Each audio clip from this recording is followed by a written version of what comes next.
Pada saat ini ekspresi tak berdaya muncul di wajah Xiaoyan. Dia menghela napas dan menggelengkan kepalanya sambil berkata, "Maaf, 20 pil tingkat D, aku tidak memilikinya."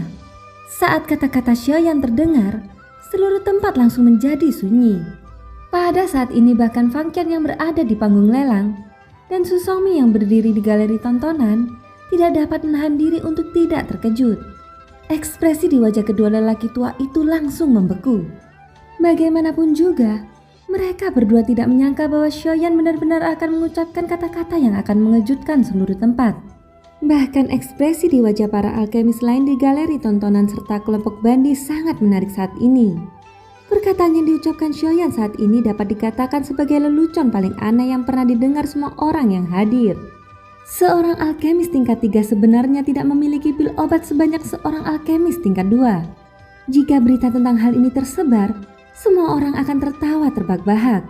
Setelah tertegun sejenak, suara tawa keras tiba-tiba terdengar dari galeri tontonan. Tidak perlu menebak, satu-satunya orang yang bisa tertawa terbahak-bahak kemungkinan besar adalah Su Songming. Sepertinya orang tua ini bertekad untuk mendapatkan bunga api yang berkobar. Manajer Fang, tolong buat keputusan akhir. Su Songming mencibir sambil mengangkat matanya untuk melihat Xiaoyan. Ia tidak menyangka bahwa kekhawatiran di hatinya ternyata tidak berdasar. Fang Qian bertindak seolah-olah dia tidak mendengar tawa dingin Su Songming. Pada saat ini, sepasang mata tuanya yang keruh menatap ke arah Xiaoyan. Hatinya tidak percaya bahwa sebagai alkemis tingkat 3, Xiaoyan akan dengan mudah kalah dari seseorang seperti Su Songming. Sayangnya Xiaoyan yang berdiri di udara alisnya berkerut erat sejak awal. Ekspresi wajahnya sama sekali tidak rileks, seolah-olah dia tidak berdaya dan cemas. Tetapi juga seolah-olah dia sedang memikirkan sesuatu. Namun pada akhirnya Xiaoyan tetap tidak memberikan jawaban.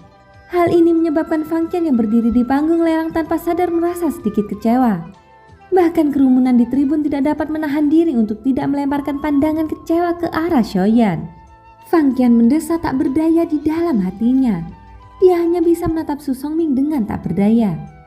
Aturan rumah lelang memang seperti ini. Tidak peduli siapa tamunya, selama dia memiliki kemampuan untuk memenangkan barang lelang itu akan menjadi miliknya. Aturan ini adalah sesuatu yang tidak dapat diubah oleh Fang Qian, meskipun dia adalah seorang elit dodi. Ekspresi wajah tuanya berangsur-angsur berubah suram. Dia terdiam cukup lama sebelum perlahan membuka mulutnya. Setiap kata terdengar seperti terjepit di antara giginya. Nada suaranya kaku saat dia berkata, "Su Songming telah menawarkan 20 pil tingkat D sebagai ganti bunga api. Apakah ada yang bersedia menawar dengan harga lebih tinggi?" ucap Fang Qian. Pada saat ini, Su Songming memiliki ekspresi kemenangan di wajahnya. Bibirnya yang tipis melengkung menjadi senyum dingin yang setajam pisau. Kebencian yang telah dia kumpulkan karena Xiaoyan 2 hari lalu tampaknya telah menghilang saat ini. Suasana di dalam rumah lelang juga menjadi menegangkan. Seolah-olah ada awan gelap tebal yang menutupi kepala semua orang. Namun tepat saat Fang Qian hendak berbicara lagi dengan wajah tak berdaya, Xiaoyan yang berada di udara perlahan mengangkat kepalanya. Sudut mulutnya perlahan terangkat menjadi senyum main-main. Sepasang matanya menatap Fang Qian yang berada di panggung lelang. Pada saat yang sama, yang terakhir tampaknya merasakan sesuatu. Seketika wajah tua Fang Qian langsung terkejut saat melihat senyum yang tersungging di sudut mulut Xiaoyan. Dia seperti teringat sesuatu. Ekspresi muram di wajah tuanya langsung menghilang. Sebaliknya digantikan oleh ekspresi gembira. "Anak baik, kau benar-benar membuat aku yang tua ini khawatir." Selagi dia tertawa dan memarahi Xiaoyan dalam hatinya, senyum gembira muncul di wajah tua Fang Qian. Pada saat yang sama, Su Songming dan yang lainnya di tribun juga serentak mengalihkan pandangan mereka ke arah Xiaoyan karena perubahan ekspresi di wajah Fang Qian. Ketika semua orang melihat senyum yang muncul di sudut mulut Xiaoyan, ekspresi di wajah semua orang sedikit tercengang. Melihat ekspresi Xiaoyan, jelas bahwa mereka tidak sepenuhnya mempercayai apa yang dikatakannya sebelumnya. Jika memang begitu, kali ini Su Songming benar-benar akan gagal total. "Bocah, berhentilah bersikap misterius. Jika kau tidak bisa membuat pil obat, jangan pernah berpikir untuk bertarung denganku demi bunga api ini." Melihat sikap percaya diri di wajah Xiaoyan, Su Songming tidak dapat menahan diri untuk tidak berteriak keras pada Xiaoyan. "Kamu benar, Aku benar-benar tidak bisa menukarnya dengan pil obat. Namun, bolehkah aku bertanya kepada manajer Fangqian apakah bunga api yang berkobar ini hanya dapat ditukar dengan pil obat? Ucap Xiaoyan sambil tersenyum dan mengabaikan Su Songming. Tentu saja, aku sudah mengatakan bahwa selama kamu bisa menghasilkan sesuatu yang bernilai setara, kamu bisa menggunakannya untuk melelang bunga api yang berkobar ini. Ucap Fangqian. Ekspresi di mata Su Songming tiba-tiba mengeras ketika dia mendengar kata-kata dari mulut keduanya. Pada saat yang sama, semua orang di tribun mengungkapkan ekspresi penasaran. Mungkinkah pemuda berjubah hitam di depan mereka benar-benar dapat mengeluarkan sesuatu yang bernilai sama dengan bunga api yang berkobar? Di bawah tatapan heran semua orang yang hadir, senyum di bibir Xiaoyan semakin melebar. Tatapannya dengan tenang menyapu Su Songming saat sudut mulutnya melengkung. Di mata Su Songming, penampilan ini bagaikan sebilah pisau dingin dan tajam yang diayunkan ke arahnya. Di udara, Xiaoyan perlahan mengulurkan salah satu tangannya ke arah ruang kosong di depannya. Seketika di bawah tatapan semua orang yang hadir, cahaya hijau zamrud melintas di telapak tangan Xiaoyan. Kemudian daun kipas hijau zamrud seukuran telapak tangan muncul di depan mata semua orang. Melihat daun kipas ini, tidak diragukan lagi itu adalah daun 1000 kipas. Ini adalah daun kipas 1000. Pupil mata sebagian besar orang yang hadir tanpa sadar menyusut ketika mereka melihat daun 1000 kipas.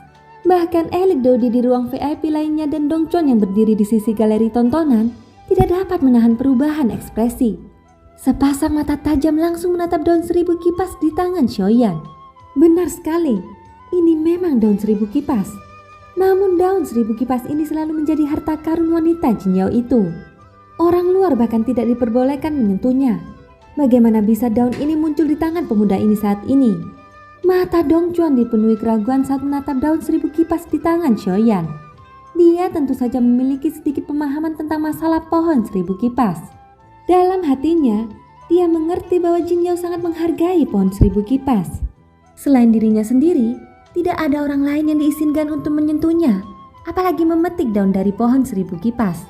Meskipun pohon 1000 kipas telah layu dan mati, Jin Yao masih menganggapnya sebagai miliknya yang eksklusif. Namun daun 1000 kipas telah muncul di tangan Xiaoyan. Hal ini tanpa sengaja menyebabkan perasaan terkejut muncul di hati setiap orang yang hadir. Mata Dong Chuan yang tajam tiba-tiba berubah. Dia mengangkat matanya dan melihat ke sebuah ruangan VIP di tempat pelelangan. Tempat itu adalah tempat Jin Yao berada. Berada di kota Yan dan menjadi seorang Dodi, Jin Yao tentu saja tidak akan melewatkan pelelangan besar seperti itu. Pada saat ini, seorang wanita cantik berlekuk-lekuk mengenakan gaun merah ketat sedang duduk di ruang pribadi. Sepasang mata indahnya yang panjang memperlihatkan ekspresi terkejut ketika melihat Xiaoyan di layar cahaya di depannya. Bibir merahnya yang lembut dan indah bergetar sedikit. Tangannya yang putih menekan dadanya dengan lembut.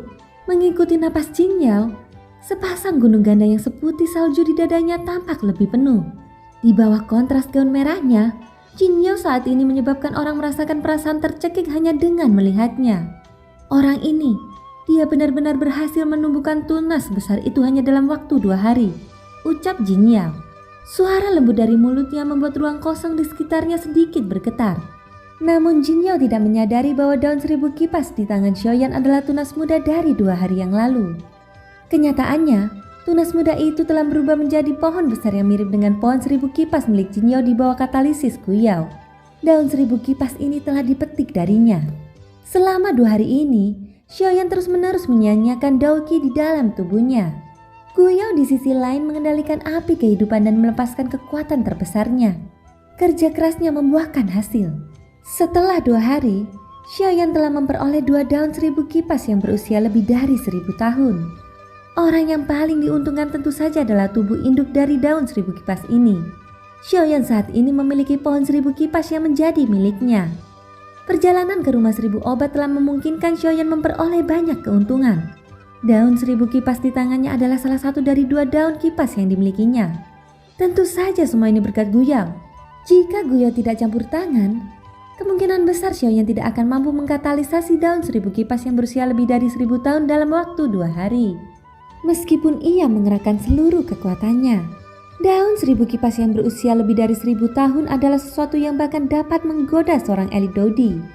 Sekarang setelah Xiaoyan mengeluarkan daun 1000 kipas, Para elit Dodi yang hadir segera melemparkan banyak mata serakah ke arah daun 1000 kipas di tangan Xiaoyan. Xiaoyan di udara tiba-tiba mendengus dingin saat merasakan aura yang meluap di dalam tubuh semua orang yang hadir. Pada saat yang sama, sebuah pikiran terlintas di benaknya dan tekanan spiritual yang sangat besar di antara alisnya segera berubah menjadi gelombang spiritual yang tak terlihat. Itu menyapu seluruh tempat pelelangan ke segala arah. Dalam sekejap mata, itu menyebabkan ekspresi semua orang yang hadir berubah drastis. Tekanan spiritual yang menakutkan itu bagaikan gunung besar yang menekan kepala semua orang yang hadir. Aura yang sangat menakutkan itu menyebabkan semua orang tidak dapat bernapas. Beberapa yang lebih lemah bahkan merasa pusing dan pingsan. Pada saat ini ekspresi wajah para elit Dodi di ruang VIP berubah. Namun tanpa kecuali, mereka semua merasakan kesungguhan terhadap Xiaoyan saat ini. Baru pada saat itulah mereka teringat bahwa pemuda berjubah hitam yang berdiri di depan mereka bukan hanya Bandi bintang 6. Ia juga seorang alkemis tingkat 3 yang bahkan akan membuat elit Dodi merasa takut di hati mereka saat bertemu dengannya. Mereka sama sekali tidak bisa meremehkan orang seperti ini. Ekspresi Su Songming sangat muram saat dia berdiri di galeri tontonan. Dia menahan tekanan spiritual menakutkan yang terpancar dari atas kepalanya. Dia tidak pernah menyangka bahwa Xiaoyan benar-benar akan mampu mengeluarkan daun 1000 kipas. Terlepas dari betapa tidak relanya Su Songming di dalam hatinya, dia hanya bisa menahan getir. Tuan, pasti tidak akan ada perampokan dengan kekerasan di rumah lelang Tianyun milikku. Kamu dapat yakin tentang hal ini. Oleh karena itu, kuharap kamu dapat menarik kembali kekuatan spiritualmu. Bagaimanapun, lelang ini masih perlu dilanjutkan. Pada saat ini tawa hangat Fang Qian samar-samar terdengar. Itu seperti suara lonceng kuno yang bergema di seluruh tempat pelelangan. Xiaoyan hanya mengalihkan pandangannya setelah mendengar kata-kata Fang Qian. Secara kebetulan, dia melihat Fang Qian menatapnya sambil tersenyum. Fang Qian menangkupkan kedua tangannya ke arahnya. Xiaoyan langsung mengangguk sedikit. Sebuah pikiran terlintas di benaknya dan dia menarik kembali kekuatan spiritual yang telah menyebar. Karena Fang Qian telah memberinya jalan keluar, Xiaoyan tentu saja tidak akan terus meminta penolakan. Saat ini ia telah mencapai efek jera yang diinginkannya. Ia percaya bahwa para Dodi ini tidak akan mudah memiliki ide tentangnya. Sedangkan untuk para ahli bandi itu, Xiaoyan bahkan tidak terlalu peduli dengan mereka. Dengan kekuatan yang dimilikinya saat ini, selain para ahli di kelas Dodi ke atas, Xiaoyan sudah tidak peduli dengan bandi biasa. Hahaha, semuanya, apakah ada yang bersedia menawar dengan harga lebih tinggi dari tuan ini? Jika tidak ada, aku yang tua ini akan mengumumkan bahwa pemenang lelang hari ini adalah tuan ini. Pada saat ini, wajah tua Fang Qian dipenuhi dengan senyuman. Kekalahan Su Songming tampaknya menjadi sesuatu yang membuatnya merasa sangat bahagia. Su Songming tanpa sadar mendengus marah ketika mendengar kata-kata ini. Meskipun hatinya dipenuhi dengan perasaan tidak adil, dia tidak bisa melampiaskan kemarahan di hatinya. Di depan Xiaoyan terlepas dari betapa hebatnya di masa lalu, sulit baginya untuk menghalangi kecemerlangan yang dimilikinya. Setelah serangkaian kutukan di dalam hatinya, Su Songming hanya bisa meninggalkan rumah lelang dengan wajah pucat. Dia melambaikan lengan bajunya dengan marah dan meninggalkan rumah lelang. Adapun orang-orang di atas panggung, pikiran mereka sudah melupakan Su Songming karena Xiaoyan. Bahkan kepergiannya tidak diketahui oleh siapapun. Senyum yang muncul di sudut mulut Xiaoyan di dalam ruang pribadi itu perlahan melebar. Hal ini menyebabkan wajah cantik murung Qian Qian memperlihatkan senyum gembira. Segera setelah itu babak baru lelang dimulai. Setelah masalah bunga api yang berkobar, suasana di tempat lelang menjadi semakin ramai. Saat satu demi satu barang lelang dibawa ke panggung, emosi orang-orang di tribun juga menjadi semakin bersemangat. Pada saat yang sama, senyum di wajah tua Fang Qian juga menjadi semakin ceria. Meskipun ada beberapa elit Dodi di dalam ruang VIP yang berkompetisi, mereka masih merupakan minoritas. Pada suatu saat, seorang pria parubaya yang matanya tertutup rapat di sebuah ruangan VIP yang telah lama sunyi, akhirnya perlahan membuka matanya. Kilatan dingin yang tajam dan sombong melintas di dalam matanya. Bagaimana penyelidikannya? Tak terdengar sedikit pun emosi dari suaranya yang tenang. Namun itu cukup untuk membuat ruang kosong itu bergetar. Penyelidikan bawahan ini seperti sama dengan apa yang telah diprediksi oleh kepala klan. Kedua orang ini datang dari timur. Berdasarkan waktu, mereka tiba di sini dari kota Sulan 2 hari yang lalu. Kita dapat yakin bahwa kedua orang yang disebutkan oleh leluhur itu adalah mereka. Saat suara itu terdengar, sepasang tangan putih di bawah lengan baju pria parubaya itu tiba-tiba mengencang. Niat membunuh yang tak terkendali melonjak keluar dari matanya. Kepala klan, apakah kamu ingin? Sebelum bawahan itu menyelesaikan kalimatnya, pria parubaya yang ternyata kepala klan Zhao itu mendengus dingin. Ini adalah wilayah balai lelang Tianyun. Di tempat ini, bahkan orang-orang dari 4 sekte besar tidak dapat dengan mudah menyerang. Apalagi kita. Tunggu, setelah pelelangan selesai, kepala klan ini akan secara pribadi bertemu dengan alkemis peringkat 3 ini.